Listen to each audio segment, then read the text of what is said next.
White has to win by checkmating in 2 moves. That's the only way you're allowed to win this. So can you solve this? Funny story about this one. I recorded this like a day back, but there was no audio. So today I got all dressed up in a suit, definitely wearing pants as well.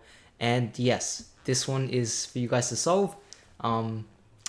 Give it a good 10 minutes, try and solve it. It's a tough one. It's not obvious, but yeah, see what you can do. Pause the video and I'll see you on the flip side.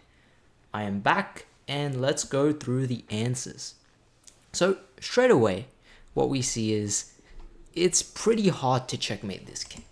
So straight away, if you look for checks, like rook g4, let's say, the king runs away and there's no good subsequent check. You can't give a check with the rook. The knight can give a check, but you'll take it. And there's nothing really here. Let's try another check, knight f2 check. Here the king is hit, but they can take with the queen. So this isn't winning. Any check they can cover up and it's not going to be mate. Not very good. So what else can we consider? We can consider this check, knight c5 check. They can take, and is there a checkmate here? I don't believe so. There is no mate here either. They give a check with the pawn, we just come forward. Speaking of giving a check with the pawn, maybe you'll try in this position, but simply the king comes up and there's nothing here. Now maybe you're thinking, okay, I'll take the queen and next move I'll do this. This will be checkmate. Well, against this, I guess we can just block with the bishop. And I think this staves off checkmate. Let me just make sure. No, queen takes a7 is mate. Never mind. You do push the pawn.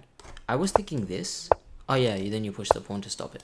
Yeah, actually, that I got stuck on, but yeah. So if you consider that as a viable move, I guess not so bad.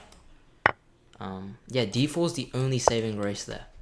And after queen b7, you have to play d5, and now there's no mate. Yes, there's mate on the next move, but it's mate in 3, not mate in 2.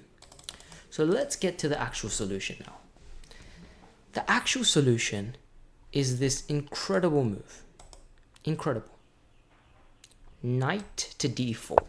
And I don't know how many of you got this, but the point of knight d4 is simply to block off this square. Because every time you give a check with the rook, this square is...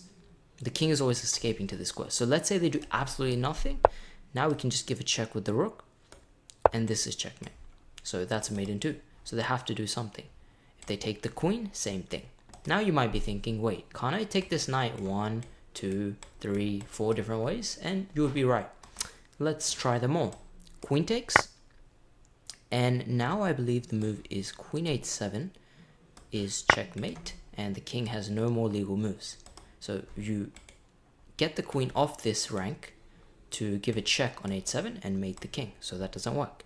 If pawn takes, now this opens up the rook and the queen to this pawn. And queen takes d5 is mate. Bishop takes. This one is slightly harder to find, but I believe the move is queen to b1, checkmate. And the king has no more squares. Now if king takes, the very last one, now this one is just queen b4, and this is mate. So the king has no more squares. And you might be thinking, how would I ever find a move like knight d4? Well, you kind of just have to calculate and experiment. And normally in these ones, it's always some weird move where the knight goes on a random square, but it has a purpose. It blocks off this f5 square. So yeah, that is essentially it. They don't have any other real tries because you just play rook g4. Yeah, and there's no good way to stop this. So let me know how you guys did in the comments below. Leave a like if you enjoyed, and leave a subscribe if you want to subscribe. It's not necessary, not compulsory, nor do you need to. And they all three meant the same thing. So you probably just, yeah. I'll see you guys another day.